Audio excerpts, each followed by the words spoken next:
this song. Moon River, wider than a mile, I'm crossing you in style someday. Oh, dream maker, you heartbreaker, wherever you're going, I'm going your way. Two drifters off to see the world. There's such a lot of world to see. We're after the same rainbow's end, waiting round the bend, my huckleberry friend, Moon River and me.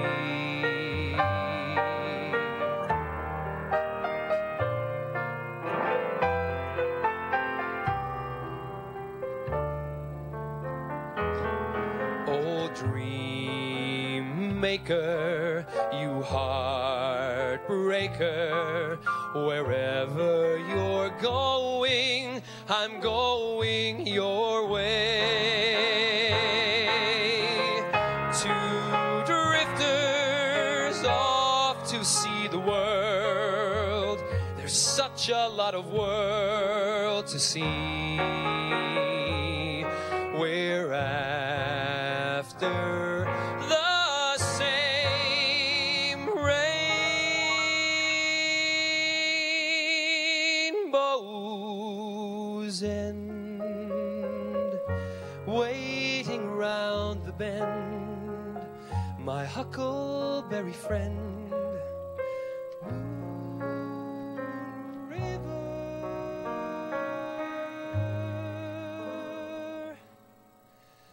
and me.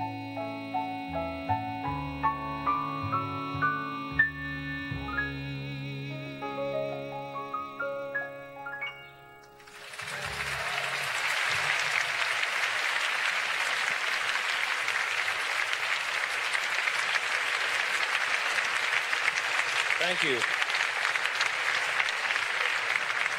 I'm going to let you in on a secret. There's something not many people know about me. That I was born in Scotland. And, yes, and I actually speak, when I'm with my family, I speak with a Scottish accent. I don't speak with an American accent. I speak to my mother and father and my brothers and sisters this way. And a lot of people ask, why do I speak with an American accent? Well, you see, when I was a kid, and I moved from Scotland when I was 8 years old with my father's company, when we were transferred in 1976, all the kids in grade school used to make fun of my accent, and I was bullied. So I decided I was going to beat them at their own game, so I decided to learn how to talk the way they did. So, consequently, the American accent. It's one of my secrets. Now, having been a young man, a boy, brought over from Scotland to the United States, I was instilled by my family a proud heritage of my Scottish roots. And my father and my mother used to take me around the country every January of every year, and we would perform at Burns suppers. Do any of you know what Burns suppers are? It's not where they burn people, but, you know. You know what Burns suppers are? Well, let me explain to you for those who don't. Two people back there do. Burns Suppers is the celebration of the poet Robert Burns, who was the poet laureate of Scotland. And it's to celebrate his life and his poetry and the poems that were put to music. And my father would perform the Immortal Memory, and my mother would interject with singing some songs. And my mother always sang this traditional song. And tonight I want to let you get to know me a little better. So I'd like to sing you a song that my mother used to sing to me.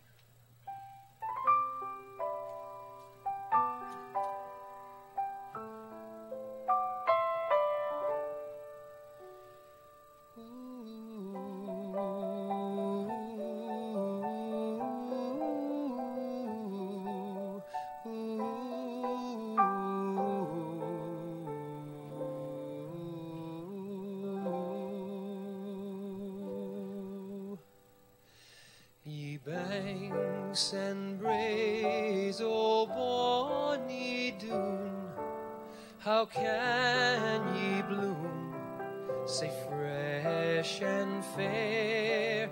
How can ye chant, ye little birds, and I say weary, full o' care? Ye'll break my heart, ye warbling birds that wanton through the flowery thorns. Reminds me of departed joys, departed never to return.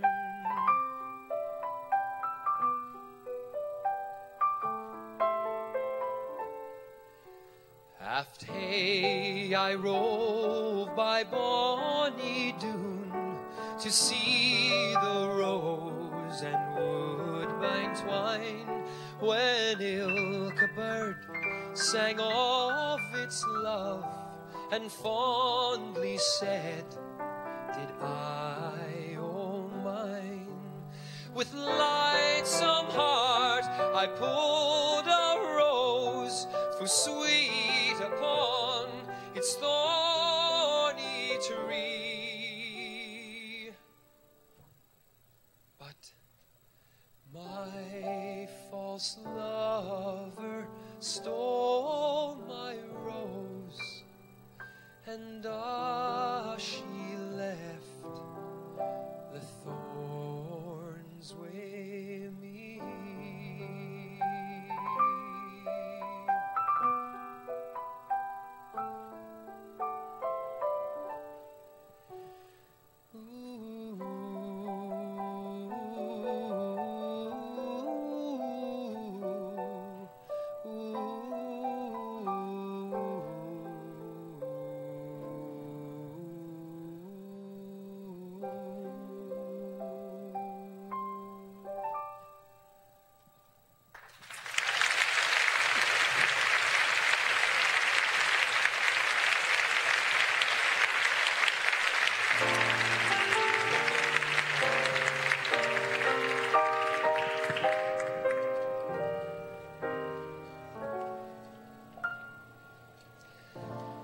Give my regards to Broadway.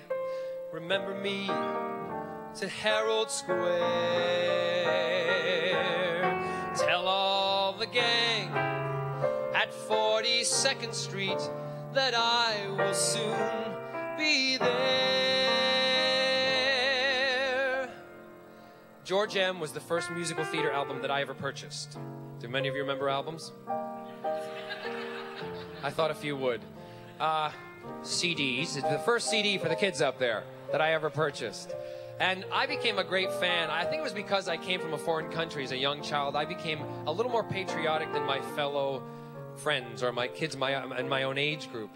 And I fell in love with the music of Cohan. I also fell in love with the movie Yankee Doodle Dandy. And because of that, I started dancing on the walls, to my mother's shock. And then I discovered how to sing. And my mother thanked me. My father thanked me. Some of you are getting this, aren't you? My sister thanked me.